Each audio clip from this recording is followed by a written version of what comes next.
తృతీయ స్కందము. విదురుడు తీర్థయాత్రలు చేయుట. శుకయోగేంద్రుడు పరీక్షిన్నరేంద్రునకు ఇలా చెప్పసాగాడు. కిందముడు అనే ముని శాపం వలన పాండురాజు అడవిలో అకాల మరణం పొందాడు. అతని కుమారులైదుగురు తల్లి అయిన కుంతితో కలిసి హస్తినాపురానికి వచ్చి ధృతరాష్ట్రుని రక్షణలో నివాసించసాగారు. వారి బలపరాక్రమములు చూచి దుర్యోధనాదులు ఈర్ష్య చెంది వారిని నశింపచేయాలని చాలా ప్రయత్నాలు చేశారు. ముఖ్యముగా భీముని ఎడల అసూయతో అతనికి అన్నములో విషము కలిపి పెట్టి పాముల చేత కరిపించారు. తాళ్లతో కట్టి గంగా నదిలో త్రోయించారు. వారణాసిలో లక్క ఇంట్లో నివసింపచేసి దాన్ని తగలబెట్టించారు. కానీ ధర్మాత్ములైన ఆ పాండవులు శ్రీకృష్ణుని కటాక్షము వలన కష్టాలను దాటి రాజ్యాన్ని పొంది రాజసూయ యాగమును చేశారు.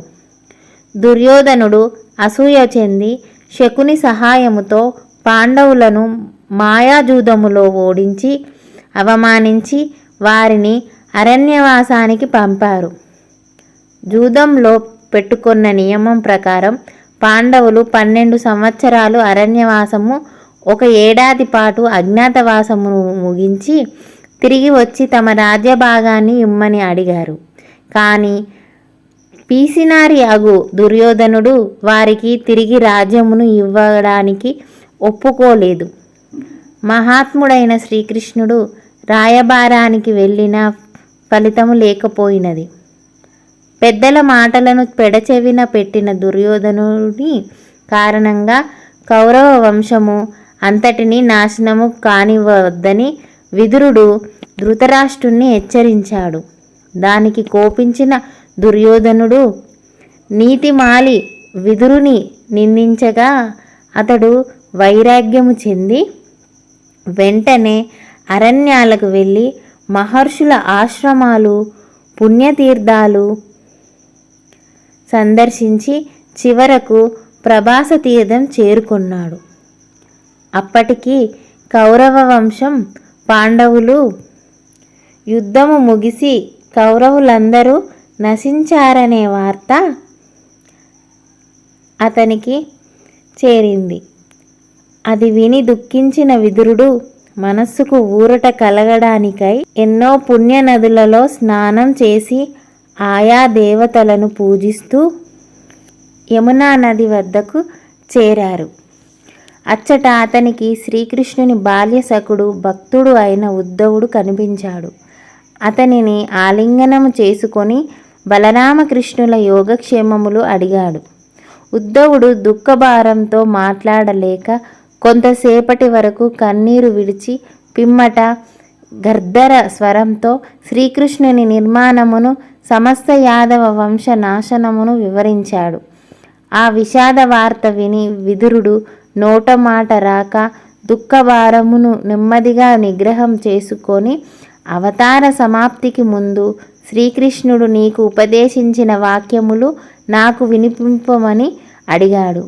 దానికి ఉద్ధవుడు మహనీయ మైత్రేయ మహర్షి సాక్షాత్తు విష్ణు స్వరూపుడే. ఆయన ముఖత్త వింటే శ్రీకృష్ణుని ఉపదేశము నీకు అవగతము అవుతుంది అని చెప్పాడు. ఆ రాత్రి వారు యమునా నది తీరంలో గడిపి మరునాడు బదరికారణ్యము చేరారు. విదుర మైత్రేయ సంవాదము. విదురుడు గంగానది తీరంలో ఒక ఇసుక తిన్నపై పరమనిష్ట గరిష్ఠుడై భగవత్ ధ్యానము చేయుచున్న మైత్రేయ మహర్షిని దర్శించి నమస్కరించి ఇలా అడిగాడు. మహనీయ, మీరు నారాయణ తత్పరాయణులు. లోకులు అల్పసౌఖ్యం కోసం వ్యర్థ ప్రయత్నాలు చేసి మనోరథం పొందలేక కర్మబద్ధులై సంసార సాగరంలో కొట్టుమిట్టాడుతూ ఉంటారు. అట్టివారికి తరుణోపాయం సూచించి నాకు జ్ఞానమార్గమును ఉపదేశించగలరనే నమ్మకంతో మీ సన్నిధికి వచ్చాను. ఆ శ్రీహరి అవతార ప్రయోజనములు ఆయా గాథలను నాకు వినిపించి నన్ను కృతజ్ఞుణ్ణి చేయగోరుచున్నాను అని ప్రార్థించాడు. అది విని మహాత్ముడైన మైత్రేయ మహర్షి విదురునితో ఇలా చెప్పాడు. మహాత్మా, నీవు శ్రీహరికి ప్రియభక్తుడవు. శ్రీకృష్ణుడు తన నిర్మాణముకు ముందు నిన్ను దగ్గరకు చేరదీసి విజ్ఞానమును నాకు ఉపదేశించి విదురుడు నీ వద్దకు వచ్చినప్పుడు ఇదంతా అతనికి తెలియచేయవలసినది అని ఆజ్ఞాపించాడు అని శ్రీహరి వలన తాను వినియున్న సృష్టి క్రమమును అతనికి వివరించాడు.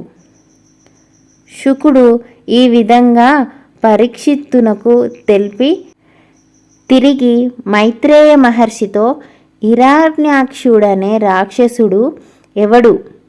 అతన్ని వధించి శ్రీహరి భూమిని ఎలా ఉద్ధరించాడు వివరంగా తెలపవలసింది అని విదురుడు అడుగగా మైత్రేయ మహర్షి చెప్పిన విధము శ్రీ శకుడు ఇలా చెప్పాడు. హిరణ్యాక్ష హిరణ్య కశిపుల జన్మ వృత్తాంతము.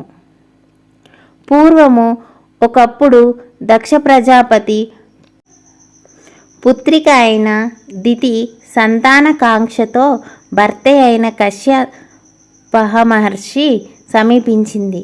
కశ్యప మహర్షి అప్పుడే సాయం సంధ్యను హోమాన్ని ముగించి విరమముగా హోశాల యందు కూర్చున్నాడు. దితి తన వాంఛను తెలుపగా మహర్షి, దేవి, ఇది సంధ్యా సమయము. భూతనాథుడైన పరమేశ్వరుడు తన గణాలతో తాండవ నృత్యము చేసే వేళ, ఇది రతికి తగిన సమయం కాదు అని ఎంత చెప్పినా దితి అతని మాటలు వినక అతనిని తన కోర్కె తీర్చుటకు ఒడబడిచింది. పిమ్మట గర్భవతి అయి భార్యను చూచి కశ్యపుడు దితితో ఇలా అన్నాడు. దేవి, నీకు మహాబలవంతులైన కుమారులిద్దరూ జన్మిస్తారు. కానీ వారు దుష్టవర్తునులై సాధువులను హరిభక్తులను హింసిస్తారు. వారి బారి నుండి రక్షించుమని భక్తులు శ్రీహరికి విన్నవించుగా అతడు వారిని సంహరిస్తాడు అని చెప్పగా విని దితి మిక్కిలి దుఃఖించింది. దానికతడు, శ్రీహరి చేతిలో వారు మరణించిన వారిలో పెద్దవాని కుమారుడు హరిభక్తి కలిగి పరమ భాగవతోత్తముడవుతాడు అని ఆమెను ఊరడించాడు. ఆమె ఊరట చెందింది. కాలక్రమంలో ఆమె గర్భం పెరిగి వింత తేజస్సును ప్రసరింపచేసింది. దేవతలు దానికి భయపడి బ్రహ్మను దర్శించి, దీని వలన ఈ పగలు ఈ రాత్రి అనే వివక్ష తెలియక లోకంలో ధర్మలోపం జరుగుతుంది అని విన్నవించారు. దేవతల దీనోక్తులు విని, దేవతలారా, ఆ వృత్తాంతము చెబుతాను వినండి అని ఇలా చెప్పసాగాడు. ఒకప్పుడు నాకు మానస పుత్రులైన సనక, సనంద, సనత్కుమార, సనత్పు జాతులు అనువారు శ్రీహరిని దర్శింపగోరి వైకుంఠం చేరారు. అక్కడ ద్వారపాలకులైన జయ విజయులు జగత్తునకు మాతాపితరులగు లక్ష్మీనారాయణను దర్శించడానికి మీరు ఆటంకమయ్యారు అని ఆగ్రహించి, మీరు తామస ప్రవృత్తి కలవారుగా భూలోకములో జన్మించుడని వారిని శపించారు. అప్పుడు వారి దీనులై దుఃఖమగ్నులయ్యారు. లక్ష్మీదేవితో అంతఃపురంలో వినోదిస్తున్న నరనారాయణుడు వెంటనే అచటికి వచ్చి మహర్షులకి దర్శనమిచ్చాడు. లక్ష్మి కూడా భర్త వెనువెంటనే అక్కడకు వచ్చింది. విష్ణువు సనకాది ఋషులతో ఇలా అన్నాడు.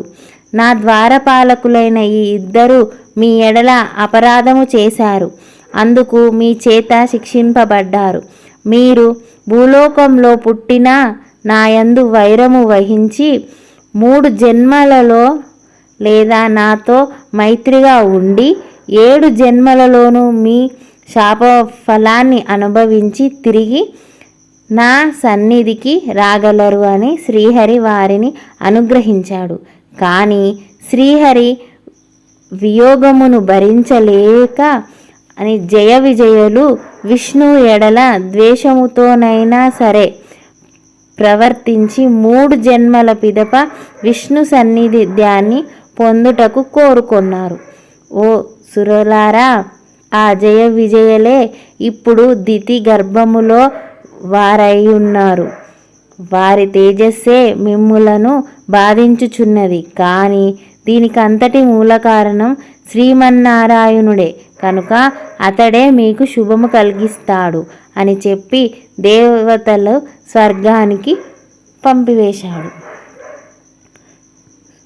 100 సంవత్సరాలు గర్భాన్ని భరించిన పిదప దితికి ఒకే కాన్పులో 2 కుమారులు కలిగారు. అప్పుడు భూమి గడగడ వణికి పర్వతాలు కదిలిపోయాయి, సముద్రాలు పొంగి నక్షత్రాలు డొల్లుపడ్డాయి, ఆకాశము దద్దరిల్లి అష్టదిగ్గజాలు మోకారిల్లాయి, మెరుపులు మెరిసి పిడుగులు పడ్డాయి, కొంతసేపు నెత్తురు వాన కురిసింది. ఇట్లు అనగా ఉత్పతములు కలుగునట్లు జన్మించిన ఆ కుమారులిరువురిలో కశ్యపుడు పెద్దవానికి హిరణ్యక శివుడని, రెండవ వాడికి హిరణ్యాక్షుడని పేర్లు పెట్టాడు. వారిరువురు బ్రహ్మను గూర్చి ఘోర తపస్సు చేసి అతనిని మెప్పించి విచిత్రమైన వరములు కోరుకొన్నారు. వరగర్వితుడైన హిరణ్యకశిపుడు అష్టదిక్పాలకులను యుద్ధములో ఓడించి త్రిలోకాలపై ఆధిపత్యము వహించాడు. హిరణ్యాక్షుడు భయంకరమైన గదను ధరించి ముల్లోకాల వారిని కంపింపచేశాడు. వారిని ఎదుర్కొనే ధైర్యము లేక దేవతలు పారిపోయారు. మానవులు వారికి దాసులై రాక్షసులు మిత్రులు అనుచరులు అయి నివసింపసాగారు. ఒకసారి హిరణ్యాక్షుడు పశ్చిమాది దిశను పాలించే వరుణుని పైకి దండెత్తి వెళ్ళాడు, ఆహ్వానించాడు. అతని బారి నుండి తప్పించుకొనుటకు వరుణుడు దీక్షలో ఉన్నానని వైకుంఠానికి వెడితే శ్రీహరి అతని యుద్ధకాంక్ష తీర్చగలడని చెప్పి పంపాడు. వైకుంఠానికి పోయే దారిలో నారదుడు హిరణ్యాక్షుని ఎదురుపడి ఆ సమయంలో విష్ణువు వైకుంఠంలో లేడని పాతాళంలో ఉన్నాడని చెప్పాడు. ఆ రాక్షసుడు ఆ మాట విని తిన్నగా పాతాళం చేరి భూమండలాన్ని కోరమని మీద ధరించి భీంకారంగా ఉన్న ఆది వరాహస్వామిని చూచి కోపంతో ఇలా గర్జించాడు. ఓ సూకరాకార ముడుండా, బ్రహ్మవరము వలన బలిశాలినై భూమిని తెచ్చి పాతాళంలో దాచాను. ఇది నా సొత్తు, నీవు ఎలా తీసుకొని పోతావు? దానిని వదలనిచో నీ ప్రాణాలు హరిస్తాను. ఆ మాటలు విని కూడా మౌనంగా భూదేవిని తీసుకొని జలోపారి భాగానికి వెడుతున్న వరాహస్వామిని చూచి ఆ రాక్షసుడు తనకు భయపడి పారిపోతున్నాడనుకొని అతనిని వెంబడించాడు. వరాహస్వామి భూమండలాన్ని తన బలం ఆధారంగా నీటి ఉపరితలంపై నిలిపి వెనుదిరిగి రాక్షసునితో యుద్ధానికి దిగాడు.